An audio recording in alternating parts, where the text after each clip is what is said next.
lovers.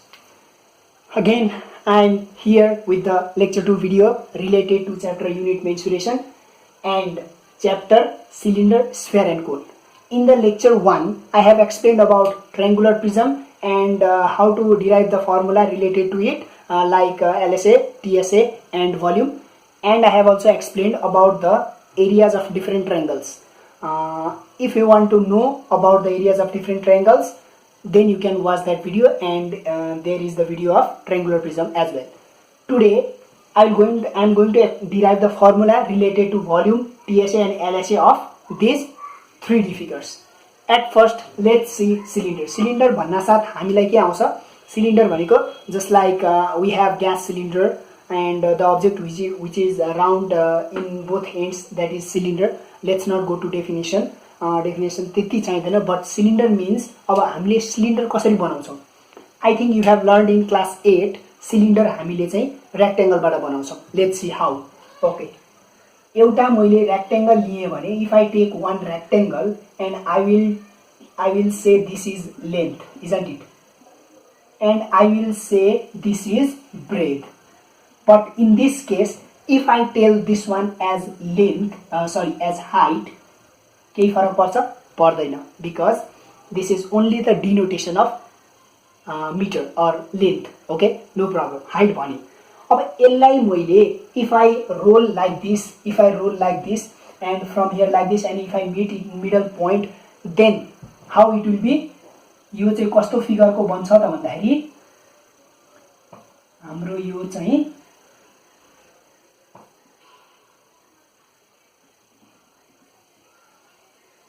यस्तो figure को एउटा सिलिन्डर बन्छ.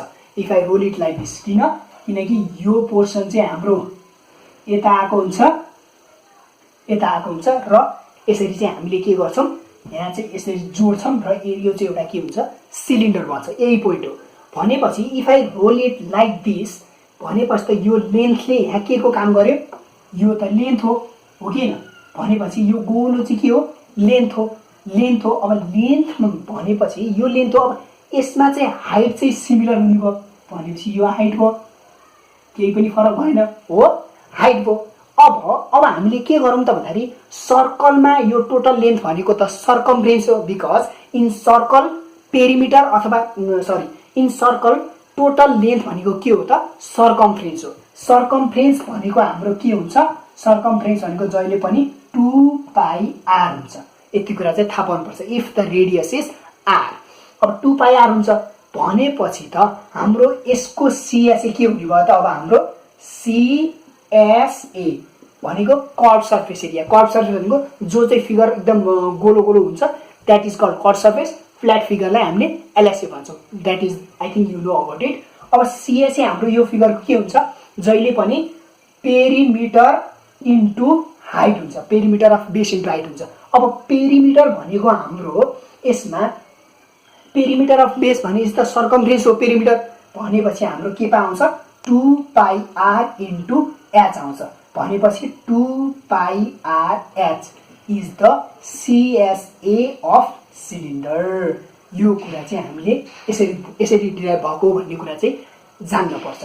Now let's see another one, that is TSA. Okay, let's write here TSA. अब TSA भनेको के हो त फेरि? LSA प्लस बेस एरिया हो. LSA प्लस बेस एरिया भनिसकेपछि this is the general formula that you need to memorize in any figures. Okay, now what you do is LSA भनेको 2πrs लेखौं plus base area भनेको के हो? πr square. अब πr square त यहाँ हाम्रो total surface हो नि, त माथिको सर्कल पनि पर्यो, तलको सर्कल गोलो पनि पर्यो. That means there are two circle, so it will be 2πr square. Then if you take common 2πr, then here will be h plus r. भनेपछि हाम्रो TSA चाहिँ के हुने रहेछ त? 2πr r plus h चाहिँ यसको टोटल सर्फेस एरिया हुने रहेछ सिलिन्डरको. कसरी डिराइभ भयो मैले भनिदिएको छु. अब हामी हेरौं यसको भोल्युम. अब भोल्युम हाम्रो के हुन्छ त भन्दाखेरि भोल्युम चाहिँ हाम्रो जहिले पनि बेस एरिया इन्टु हाइट हो. भनेपछि बेस एरिया इन्टु हाइट। अब बेस एरिया हाम्रो के छ pi are square, pi are square into h. Base area, base चाहिँ कुन छ, बेस हाम्रो सर्क्युलर छ, so it will be pi are square, then that will be pi are square h. This is the volume that you need to remember in related to cylinder. सिलिन्डरमा चाहिँ यसरी चाहिँ derive भएको हो भन्ने कुरा चाहिँ you have to get the basic concept. यसरी हामीले पढ्यो भने चाहिँ के हुन्छ, फर्मुला रिमेम्बर गर्न चाहिँ सजिलो हुन्छ। In the previous video I have explain about it, अहिले पनि मैले एक्सप्लेन गरेको छु। पिरामिडमा मैले चाहिँ यसको बारेमा चाहिँ एकदम राम्रोसँग भनेको छु। अब हामीले चाहिँ सिएसए भनेको के हो, एलएसए भनेको के हो, टिएसए भनेको के हो भनेर चाहिँ मैले फर्मुला कसरी गर्न पार्ने भनेर भनिदिएको छु। So in this way you can do that. Now letter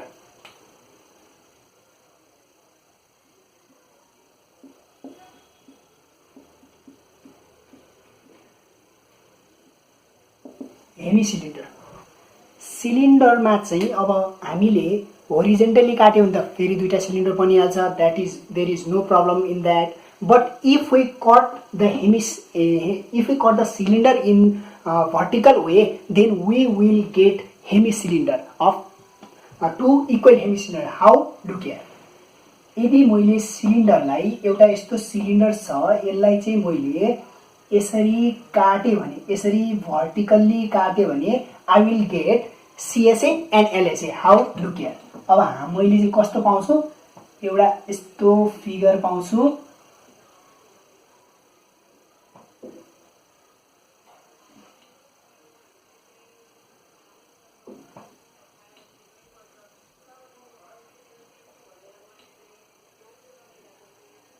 यस्तो खालको एउटा फिगर पाउँछु। अब यसमा चाहिँ अलिकति ध्यान दिएर हेर्दाखेरि यो त हाम्रो एच नै हुने भइहाल्यो, because there is no difference, हैन, एच नै हुने भयो। अब अर्को एउटा छ हाम्रो यहाँ यति भनेको 2r हुने भयो, or we can say it diameter. अब हामी हेरौँ त यो केसमा चाहिँ हामीले सिएसए एलएसए र भोल्युममा के डिफरेन्स आउँदो रहेछ त्यो कुरा हेर्छौँ है त। First let's see CSA. अब यसमा चाहिँ एउटा कुरा के याद गर्नुपर्छ त भन्दाखेरि यसमा सिएसए वाला साइड पनि छ, एलएसए वाला साइड पनि छ। एलएसए भनेको प्लेन सर्फेस, सिएसए भनेको कर्भ सर्फेस। अब यसमा यतापट्टिको साइड चाहिँ कर्भ सर्फेस छ, यतापट्टिको साइड चाहिँ एलएसए लेटरल सर्फेस छ, भनेपछि यसमा टोटल सर्फेस चाहिँ एलएसए प्लस सिएसए हुने भयो। सो अब पहिला हाम्रो यसको सिएसए हेर्दाखेरि पेरिमिटर इन्टु हाइट। सिएसए भनेको त हाम्रो सर्कुलर हो, सर्कुलर भनेपछि पेरिमिटर यसको अब हाफ सर्कल छ भनेपछि पाई आर इन्टु एच हुने भयो। किन? बिकज यति भनेको पाई आर हो किन? किनकि टोटल सर्कमफ्रेन्स त 2 पाई आर हुन्छ, 2 पाई आरलाई 2 ले डिभाइड गर्दा पाई आर हुन्छ। Pi r into h it will give CSA, भनेपछि के भयो त यो पाई आर एच भयो। अब हामी हेरौँ एलएसए। एलएसए भनेको के हो त भन्दाखेरि अर एरिया अफ 4 वाल्स भन्दा पनि हुन्छ। यहाँ यतापट्टि चाहिँ एउटा रेक्ट्याङ्गल खालको छ, त्यही भएर मैले यसले एरिया अफ 4 वाल्स भने सजिलो हुन्छ, किनकि हामीलाई टोटल एलएसए चाहिन्छ। अब यसमा 4 वाल्स भनेपछि त लेन्थ इन्टु ब्रेथ एरिया त त्यही हो, because LSA length into breadth will give area of 4 walls भनेपछि अब यसमा यो चाहिँ एउटा मात्र वाल हो नि फेरि, त्यही भएर एरिया अफ 4 वाल्स त्यो हामीले 9 क्लासमा पढेकोसँग रिलेट नगर्ने। सो लेन्थ इन्टु ब्रेथ भनेपछि अब 2r इन्टु एच भनेपछि के भयो 2r एच भयो। सो अब देयरफोर टोटल एलएसए के हुने भयो त त्यसो भए total LSA that will be sum of this two भनेपछि pi r h plus 2r h. If you take common h here it will h plus 2 common लिए चाहिँ अब यो चाहिँ हाम्रो के भयो टोटल एलएसए हुने भयो। टोटल एलएसए यो हो भनेपछि अब what you can do is total sorry यहाँ पाइ बच्यो है। अब हामीले चाहिँ के गरौँ त भन्दाखेरि अब निकालौँ total TSA. TSA TSA TSA भनेको त टोटल एलएसए प्लस, किन टोटल एलएसए आयो यसमा सिएसए हुने पनि हुन्छ र लेटरल सर्फेस पनि हुन्छ, that's why it makes a bit difference. अब टिएसए हेरौँ, टिएसए भनेको LSA plus base area. LSA plus base area भनेपछि LSA प्लस बेस एरिया भनेपछि वाट इट विल गिभ? अब LSA भनेको हामीसँग छ RH pi plus 2 plus base area means pi R square मात्रै। किनकि यति भनेको पाई R स्क्वायर बाई 2, किनकि बेस एरिया दुईटा छ, मैले अघि नै भनेको छु। अब पाई R स्क्वायर बाई 2 तलपट्टिको plus pi R square by 2 माथिपट्टिको, भनेपछि यसलाई हामीले जोड्दाखेरि RH पाई प्लस 2 प्लस यो के हुन्छ पाई R स्क्वायर बाई 2 हुन्छ। यसरी चाहिँ हामीले के गर्न सक्छौं? फर्मुला चाहिँ डिराइभ गर्न सक्छौं। Just you need to remember LSA plus base area. So now what is, अब भोल्युममा के इफेक्ट पर्छ त? आधा भयो। एउटा कुरा थाहा पाउनु पर्यो, भोल्युममा चाहिँ हाम्रो नर्मली सबै केसेसहरुमा भोल्युम चाहिँ जहिले पनि टोटल भोल्युमको हाफ हुन्छ। सिधै के गर्दिन पाइन्छ? टोटल भोल्युमको हाफ हुन्छ। But the effect will be seen in CSA, LSA and TSA, that you need to be very careful about it. So volume भनेको अब हाम्रो सिधै half of volume of cylinder हुने भयो। सिलिन्डर हुने भयो भनेपछि यसलाई मैले सर्टली लेख्दै भनेपछि अब 1/2 भोल्युम अफ सिलिन्डर भनेको base area into height, base area भने पाई R स्क्वायर बाई भनेपछि पाई R स्क्वायर एच हुने भयो भनेपछि अब 1/2 पाई R स्क्वायर एच चाहिँ यसको भोल्युम हुने हो, के को? हेमी सिलिन्डरको। इट मिन्स भोल्युमको केसमा चाहिँ कहिले पनि आधा गर्दाखेरि इफेक्ट पर्दैन। It will be always half of total volume, but the effect will be seen in CSA and LSA in every figure, that you need to be very careful. Okay, now let's move. Sphere is a 3D object with circular surface around it। भनेको एउटा गोलो circular surface that is hollow inside, भनेको भित्र खाली भएको बाहिरपट्टि पुरै circle भएकोलाई चाहिँ हामीले के भन्छौं? स्फेयर भन्छौं। 3D object हो। अब स्फेयर भनेको there are lot of example of spheres. Every ball like football, basketball, cricket ball, these all are tennis ball, these all are sphere.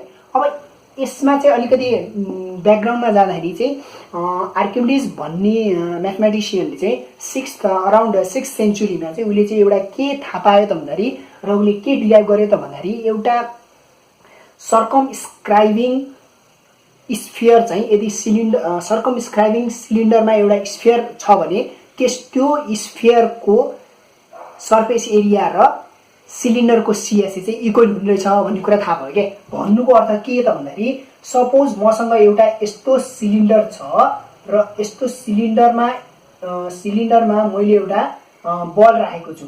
यसरी मैले एउटा टक्रक्क बल राखेको छु जसको लेन्थ, सरी है त अलिकति फिगर क्लियर बनाऊ। कस्तो त भन्दाखेरि, सपोज मैले एउटा सिलिन्डर बनाएँ र एउटा बल पनि बनाएँ है त। बल पनि यस्तो खालको बल रहेछ। Suppose if I put it here like this, ठ्याक्कै अट्ने गरी मैले एउटा बल राखेको छु। सपोज बल राखेको छु भने, अनि आर्किमिडिज भन्ने साइन्टिस्टले चाहिँ के थाहा पायो त भन्दाखेरि, यो सर्कमस्क्राइबिङ सिलिन्डरमा भएको स्फियरको CSA सर्फेस एरिया चाहिँ यो सर्कमस्क्राइबिङ सिलिन्डरको CSA सँग चाहिँ इक्वल भयो भन्ने कुरा थाहा भयो। भनेपछि यो जति हाइट छ त्यति नै D हुने भयो। त्यसो भए हो, जति हाइट छ त्यति नै D हुने भयो। भनेपछि उसले चाहिँ के थाहा पायो त भन्दाखेरि, surface CSA of S cylinder, CYLINDER cylinder is equals to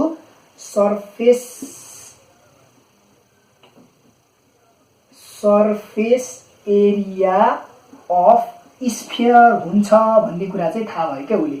यसरी चाहिँ थाहा पायो 6th सेन्चुरीमा। अब भनेपछि यसको CSA भनेको हामीसँग छ, सर्फेस एरिया भनेको सपोज यसलाई मैले LSA मानिदिएँ, सरी CSA नै मानिदिएँ ल। CSA इज इक्वल्स टु यसको एरिया भनेको 2 पाई RH, किनकि हामीले CSA अफ सिलिन्डर त पढिसक्यौँ। अब यसमा चाहिँ यसरी हेर्दाखेरि 2 पाई R इन्टु H भनेको त D छ। अब D भनेको D लेख्न पायो किनकि हामीले चाहिँ स्फियरको डायमिटर र यो उसको डायमिटर इक्वल हाइट इक्वल भएको गर्छ लिन्छौँ नि त सिलिन्डर हो। अब भनिसकेपछि के भयो त भन्दाखेरि 2 पाई R इन्टु यो D भनेको 2 R हुने भयो। भनेपछि 4 पाई R स्क्वायर आउनु भयो। अब यो चाहिँ के हो, CSA अफ स्फियर हो। अब CSA अफ स्फियर भन्नु र TSA अफ स्फियर भन्नु इक्वल हो, because in the sphere CSA र TSA चाहिँ जहिले पनि इक्वल हुन्छ। Don't get confuse with that है त, यो कुरामा चाहिँ कन्फ्युज नहुने, किनकि यसमा CSA र TSA भनेको एउटै हुन्छ, 4πr² भयो। अब हामी हेरौँ, अब के हेरौँ त भन्दाखेरि हेमिस्फियरको हेरौँ है त। हेमिस्फियरमा अब हामीले यदि यस चाहिँ अब हामीले हेमिस्फियरलाई लियौँ भने, हाम्रो भोल्युम के आउँछ? पहिला सुरु मैले स्फियरको भोल्युम अहिले म डिराइभ गरिदिन्छु। किन त भन्दाखेरि हेमिस्फियरबाट चाहिँ हाम्रो स्फियरको चाहिँ भोल्युम निक्लिएको हो, अनि CSA र TSA मैले निकाल्छु, भोल्युम चाहिँ त्यसै निस्क्यो, त्यही भएर मैले त्यसको भोल्युम अहिले निकालिनँ। हेमिस्फियरको कुरा गरेपछि चाहिँ म चाहिँ निकाल्छु है त। अब हेमिस्फियर भन्दाखेरि त सिम्पल एउटा यस्तो खालको अब्जेक्ट हुन्छ, जब मैले बललाई काट्यो भने ठ्याक्कै यस्तो खालको अब्जेक्ट आउँछ। भनेपछि यहाँदेखि यहाँसम्मको हाम्रो रेडियस हुन्छ, यहाँ पनि रेडियस हुन्छ र यहाँ पनि रेडियस हुन्छ हो। अब यस्तो भइसकेपछि अब यसको चाहिँ हामीले अब नम्बर 1 मा लेखौँ, CSA निकालौँ है त। CSA हेमिस्फियरको CSA of hemisphere. अब CSA अफ हेमिस्फियर भनेपछि हाम्रो के हुन्छ त भन्दाखेरि,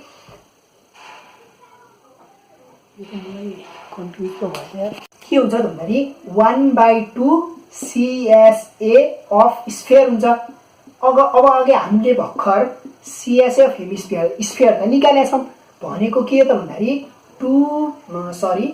4πr² निकालेको छु म। किन भनेपछि अब यो के आउने भयो त भन्दाखेरि 2πr² आउने भयो, CSA आयो भनेपछि अब यसको हाम्रो टोटल TSA के हुन्छ त? त्यसो भए TSA टोटल TSA के हुन्छ त भन्दाखेरि CSA प्लस बेस एरिया। अब CSA प्लस बेस एरिया भने 2πr² प्लस यतिको मात्र बेस एरिया के हो त?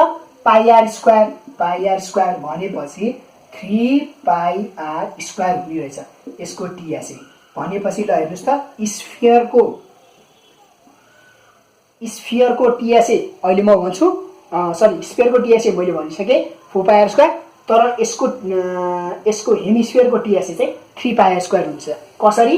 पहिला सुरु CSA को हाफ हुन्छ, अनि TSA त बेस एरिया पनि जोडिन्छ, भनेपछि यसरी चाहिँ 3πr² हुने रहेछ भन्ने कुरा चाहिँ थाहा पाउनु पर्यो। अब हामी जाऊँ भोल्युममा है त। भोल्युम चाहिँ आर्किमिडिजले नै के थाहा पाए त भन्दाखेरि, यदि हामीले यही सर्कमस्क्राइबिङ सिलिन्डरमा भएको स्फियरलाई काटेर हामीले त्यसको पानी चाहिँ त्यसलाई भरेर पानी हाल्दा सिलिन्डरमा हाल्दा चाहिँ 3 चोटि हाल्दा चाहिँ के हुने रहेछ? एउटा सिलिन्डर भरिने रहेछ। भनेपछि हामीले भोल्युम चाहिँ इक्वल थाहा पायौँ। भनेपछि अब एउटा सर्कमस्क्राइबिङ सिलिन्डरमा स्फियर छ भने, यसरी मैले एउटा बल बनाएँ भने उसले चाहिँ के थाहा पायो भन्दाखेरि, यो बललाई आधा काटेर त्यहाँ मैले त्यो आधाको एउटा आधामा पानी 3 चोटि हाल्दा चाहिँ ठ्याक्कै त्यो सिलिन्डर भलियो, भनेपछि भोल्युम इक्वल हुने रहेछ। भनेपछि 3 volume of 3 hemispheres hemisphere equals to 1 CYLINDER cylinder हुने रहेछ भन्ने कुरा चाहिँ थाहा पाइयो। के थाहा पाइयो? भोल्युम अफ 3टा हेमिस्फियर चाहिँ बराबर एउटा सिलिन्डर हुने रहेछ भन्ने कुरा थाहा पाइयो। भनेपछि अब 3 हेमिस्फियर इक्वल्स टु 1 सिलिन्डर। अब सिलिन्डरको फर्मुला के हो त? πr²h। यदि हामीले यसलाई h मानेको छ भने होइन त? भनेपछि अब 3टा h भनेको अब 3h is equals to πr²। h भनेको त हामीसँग d छ, किनकि स्फियरमा हामीले डायमिटरले सँग इक्वल हुन्छ। यो h भनेको d पनि हो। किनकि स्फियरको लागि d हो सिलिन्डरको लागि एच हो, but they are equal in circumscribing cylinder. भनेपछि अब तिम्रो 3h is equals to pi are square into 2r आउने भयो। 3h is equals to 2 pi are cube आउने भयो। अब एउटाको निकाल्दा त के हुने भयो त्यसो भए 1h is equals to 2/3 pi are cube आउने भयो। अब मैले पढ्दाखेरि चाहिँ के सोच्थेँ त भन्दाखेरि अब स्फियरको भोल्युम त 4/3 पाई आर क्युब हो कि होइन, स्फियरको भोल्युम, अनि त्यसकै हाफ चाहिँ यही हो भन्थे। तर स्फियर चाहिँ हेमिस्फियरबाट निकालेको हो भन्ने कुरा चाहिँ हामीले जान्नुपर्छ। भनेपछि अब भोल्युम अफ स्फियर चाहिँ के हो त त्यसो भए volume of sphere V equals to 2 into 1 hemisphere, किनकि दुईटा हेमिस्फियर बन्यो भने के हुन्छ हाम्रो बन्छ हाम्रो टोटल स्फियर बन्छ भनेपछि 2/3 पाई आर क्युब भनेपछि 4/3 पाई आर क्युब। यो चाहिँ हाम्रो भोल्युम अफ स्फियर हुने रहेछ भन्ने कुरा चाहिँ थाहा पाउनु पर्यो। मैले अघि भनेको थिएँ नि किन भोल्युम ननिकालेको भनेर। यो केसमा चाहिँ हेमिस्फियरबाट चाहिँ टोटल स्फियर अफ भोल्युम चाहिँ निकालेको हो, त्यही भएर चाहिँ हामीले चाहिँ लास्टमा चाहिँ यो भोल्युम अफ स्फियर चाहिँ निकालेको हो। यति कुरा चाहिँ बुझ्नु पर्यो है त। अब यो सर्कमस्क्राइबिङ सिलिन्डरको बारेमा अलिकति कन्फ्युज होला, तर यसमा कुरो केही होइन। एउटा यसलाई प्र्याक्टिकली कसरी बुझ्न सकिन्छ त भन्दाखेरि यदि हामीले एउटा सपोज टेनिस बल लियौँ र त्यसको डायमिटर चेक गरौँ। डायमिटर चेक गर्नु त गाह्रो नै होला, but also let's assume that. अनि त्यसलाई डायमिटर चेक गरी त्यसलाई त्यही बलकै डायमिटर अनुसार चाहिँ हामीले एउटा पेपरको सिलिन्डर बनाइदिउँ। अनि पेपरको सिलिन्डर बनाइसकेपछि यदि मैले त्यो बललाई एकदम मिडबाट काटेर त्यो एउटा जुन हेमिस्फियर हुन्छ नि त्यसमा मैले पानी भरेर 3 चोटिसम्म हाल्दाखेरि त्यो सिलिन्डर ठ्याक्कै भरिन्छ। भनेपछि यसरी चाहिँ उसले प्र्याक्टिकल्ली डिराइभ गरे भएर हामीले के थाहा पायौँ त 3टा हेमिस्फियर बराबर एउटा सिलिन्डर हुने रहेछ यी भोल्युमको केसमा भन्ने कुरा चाहिँ थाहा पाएर चाहिँ हामीले यसरी चाहिँ फर्मुला डिराइभ गरेको। I hope you have understood this. Now let's move to एउटा कोनको लागि चाहिँ कोनको बुझ्नलाई चाहिँ एउटा हामीले सर्कल लियौँ। सर्कलको डायमिटर d हुन्छ। यदि मैले यसरी फोल्ड गरेँ भने यसलाई सेमी सर्कल बन्छ र सेमी सर्कललाई मैले हामीले त्यो चटपटे हाल्दाखेरि यसरी रोल गर्छौँ नि, रोल गऱ्यो भने चाहिँ के बन्छ एउटा कोन बन्छ, कोनिक सेक्सन बन्छ। र यो चाहिँ कस्तो फिगर बन्छ यस्तो यस्तो र यहाँ एउटा सर्कुलर बेस बन्छ, सर्कुलर बेस बन्छ र यहाँनिर चाहिँ हाम्रो के हुन्छ जोडिएको पोर्सन हुन्छ। यसरी हामीले जोडेको हुन्छौँ है त। यसलाई हामीले यसरी फोल्ड गरेर यसरी रोल गरेको हुन्छ र रोल गरेपछि हामीले के पाउँछौँ एउटा कोन पाउँछौँ। अब कोन भनेको के हो, it's like a pyramid, pyramid with circular base. Circular base भएको चाहिँ हाम्रो के हो, यसको रेडियस r, यो h र हामीले यसलाई चाहिँ अब के मान्छौँ l मान्छौँ, स्ल्यान्ट हाइट। पिरामिड नै हो के यो, के हो त सर्कुलर बेस पिरामिड हो। अब सर्कुलर बेस पिरामिड यो हो भनेपछि यसमा हामीले h यसलाई मान्यौँ किनकि सेन्टरदेखि माथि मिड पोइन्टदेखि सेन्टरमा ड्र गरेको छ त्यसलाई h मानौँ र यो परपेन्डिकुलर पनि हुन्छ र यो स्ल्यान्ट हाइट l भयो। अब यति कुरा थाहा पाइसकेपछि अब हामीले यसको CSA निकालौँ। पहिला CSA भनेको के हुन्छ, कर्भ सर्फेस हुन्छ। कर्भ सर्फेस भनेको पेरिमिटर इन्टु हाइट हुन्छ। अब पेरिमिटर अफ बेस के हुन्छ त, यसलाई मैले फोल्ड नगर्दाखेरि पेरिमिटर भनेको सर्कमफ्रेन्स हुन्छ, सर्कमफ्रेन्स भनेको 2 पाई आर हुन्छ। तर यसलाई मैले फोल्ड गरिसकेपछि ठ्याक्कै आधा हुन्छ। आधा भइसकेपछि त पेरिमिटर त पाई आर मात्रै हुने भयो। भनेपछि अब h भनेको एउटा कुरा याद गरौँ है, यो h भनेको यो होइन नि त, हाम्रो यो सर्कमफ्रेन्स सतह भनेको त यो बाहिरको l पर्यो। भनेपछि यतिखेर चाहिँ हाम्रो l ले चाहिँ के को काम गर्छ, हाइटको काम गर्छ, स्ल्यान्ट हाइटको काम गर्छ। त्यही भएर हाम्रो एन्सर चाहिँ के आउने भयो, पाई आर एल आउने भयो। This is the CSA of cone. Now what will be TSA। अब TSA भनेको सबै भनेको छु मैले, CSA प्लस बेस एरिया। अब TSA plus CSA plus base area भनेपछि CSA हाम्रो pi r l plus base area के छ त सर्कुलर छ। सर्कुलर भनेको के हुने भयो, पाई आर स्क्वायर। भनेपछि हाम्रो के हुने भयो, पाई आर स्क्वायर। भनेपछि if I take here pi R common and it will be L plus R. So TSA of cone will be pi r plus l, isn't it? किनकि circular base छ, total surface area त CSA plus base area हुन्छ अनि CSA भनेको pi r l plus pi are square. किन? अब यो त हाम्रो यसको त सर्कमफरेन्स त पाई आर स्क्वायर नै हुन्छ भनेपछि सर्कुलर बेसको एरिया पाई आर स्क्वायर, यसरी चाहिँ हामीले डिराइभ गर्न सक्छौँ। अब हामी हेरौँ भोल्युम। भोल्युम चाहिँ हाम्रो बेस एरिया इन्टु हाइट। अब बेस एरिया अघि नै भनेको छु मैले, बेस एरिया के हुन्छ पाई आर स्क्वायर हुन्छ इन्टु बेस एरिया नै लेखौँ त, बेस एरिया इन्टु हाइट। अब यो हाइट जहिले पनि सेन्टरबाट ड्र गर्यो। एउटा कुरा के बुझ्नुपर्छ भने भोल्युम चाहिँ जहिले पनि सेन्ट्रल हाइटमा भएको हुनुपर्छ जुनै फिगरको पनि। So base area into height भनेपछि बेस एरिया इन्टु हाइट भनेपछि pi are square into h. अब pi are square h, is this correct? किन करेक्ट होइन? मैले अघि पनि भनेपछि यो कोन भनेको सर्कुलर बेस पिरामिड हो। अब पिरामिडमा मैले के सम्झिने भनेको छु, 1/3 आउँछ है जहिले पनि भनेर भनेको छु, त्यही भएर यहाँ 1/3 अगाडि हुन्छ। बुझ्यो नि? किनकि यो सर्कुलर बेस पिरामिड हो, पिरामिडमा जहिले पनि 1/3 आउँछ। त्यो 1/3 कहाँबाट आयो त भन्नुहुन्छ त भन्दाखेरि यो हाम्रो बेसिक यो अहिले त्यो इन्टेन्समा नजाऊँ, लेट्स लर्न द्याट पिरामिडको केसमा 1/3 आउँछ है भनौँ भन्ने कुरा चाहिँ थाहा हुनुपर्छ।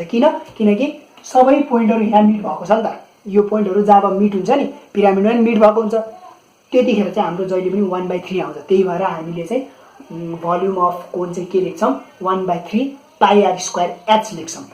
In this way we can do the problems. अब यसमा चाहिँ अब क्वेसनहरू सोधेको हुन्छ, सर्ट क्वेसनमा नर्मल्ली आएको हुन्छ, समटाइम्स चाहिँ लङ क्वेसनमा पनि सोधेको हुन्छ। लङ क्वेसनमा चाहिँ हाम्रो प्र्याक्टिकल नलेजसँग रिलेटेड क्वेसनहरू सोधेको हुन्छ र सर्ट क्वेसनमा चाहिँ हामीलाई यस्तै फिगरहरू बनाएर अथवा यसको भोल्युम के हो, यसको एलएसए के हो, यसको टिएसए के हो, सिलिन्डर स्फियरको कोनको, अनि यसरी चाहिँ हामीले कन्सेप्ट लिएर पढ्यो भने चाहिँ सजिलो हुन्छ। I hope you have understood. In the next video I will do some of the questions related to cylinder, sphere and cone that might be long questions or short questions. Okay, I hope you have understood. So this much for today. Stay safe. Thank you.